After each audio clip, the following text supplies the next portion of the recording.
Hello, and welcome to a demonstration of the new MoneyBrilliant Save and Invest functionality. The first thing that you'll notice is a new dashboard tab where you can find this new functionality. Initially, it will show a risk profile card and a new goal card. You must complete the risk profile before you can set up any new goals. When you select the risk profile card, it will step you through some simple questions that will help you get an understanding of your attitude toward investment risk, which is basically how comfortable you will be with volatility in the value of your savings and investments. The first question will help you understand how much investment experience you have and what types of investments you've made previously. The next question will help you understand how you are likely to react to changes in the value of your investments. We'll use the answers to suggest how much risk tolerance you will have, which will be low, medium, or high, and will provide a brief description of what each level means. If you think the description is a good match for how you are likely to react, then you can simply go back to the Save and Invest dashboard tab and continue the goal setting process. To set up a goal, select the My Goals card from the Save and Invest dashboard tab. You can then select the type of goal that you want to set up from a list of common goals that we've provided, or you can select Other if your particular goal is not listed. You can then step through the process of setting up a goal by entering a name for the goal, a target date, a target amount, the inflation rate that you want to use, or you can accept the 2.5% inflation rate which is suggested by ASIC. You can set any initial contribution or savings amount that you have for this goal, set the goal importance, and decide the risk capacity that you have for this goal. To set the risk capacity for this goal, you answer a couple of additional questions about this particular goal. These risk capacity questions are designed to help you think about how much risk you can take with your savings for this goal. If you have lots of different ways of achieving this goal, your risk capacity may be relatively high. Otherwise, it will be medium or low. After you complete the risk capacity questions, you'll come back to the goal setup screen where you can finish setting up your goal, including adding a photo if you want to. To add a photo, you can select any image from your phone photo library, or you can take a new photo.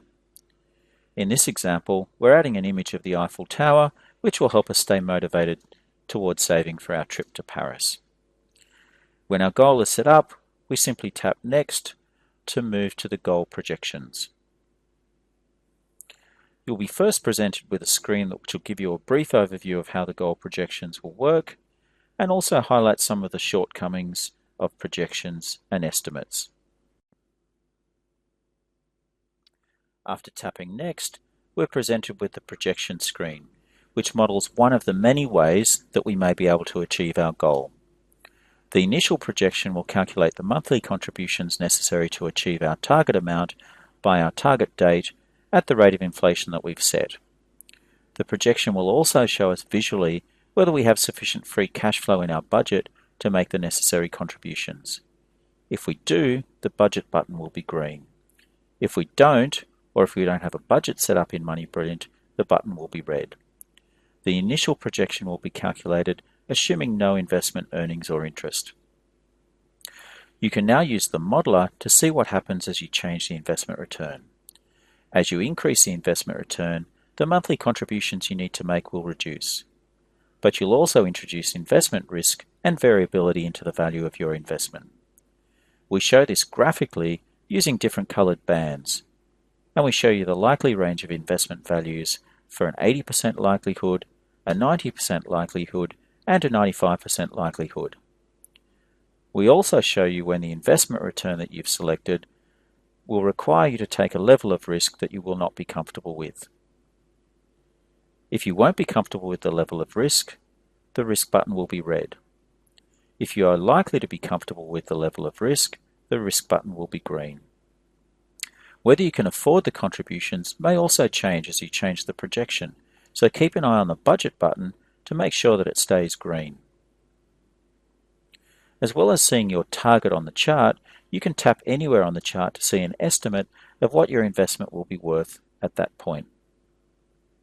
Tapping the budget button will also tell you whether we think you can afford the monthly contributions based on your current budget. Tapping on the risk button will tell you whether you'll be comfortable with the level of risk associated with this projection. When you tap Next, you'll see an illustrative portfolio and asset allocation that might generate the investment returns that you've modeled. This is an illustrative portfolio only and is designed to give you an idea of the type of asset allocation that you'll need to generate the investment return that you've selected. You can then specify an account to track your savings. You can select any financial account that you have linked to your MoneyBrilliant account to do this. If you have set up manual accounts, these will also be available to be selected. If you don't want to use the automatic tracking feature, just select the No Automatic Tracking option. If you do this, you'll be able to come back and manually update the balance if you want to track your progress. After you've selected an account, you can also specify what proportion of the account you want to allocate to this particular goal. This allows you to use one account to save for more than one goal. The system will use this proportion to allocate the account balance and the earnings between your goals. You've now completely set up a goal, and we're now back at the Save and Invest dashboard tab, where you can see your goal and you can also see a high-level overview of your progress toward the goal. If you want to check on the progress toward your goal, you can select the goal card and see an image of the original projection that you saved and the historical balances of the account that you've selected for tracking. You can also swipe to see a history of the goal and the various activities and edits that have occurred to the goal over time. You can also mark a goal complete or come back and edit the goal if you'd like. And that's it, the new MoneyBrilliant Save and Invest feature. Don't just be good with money, be money brilliant.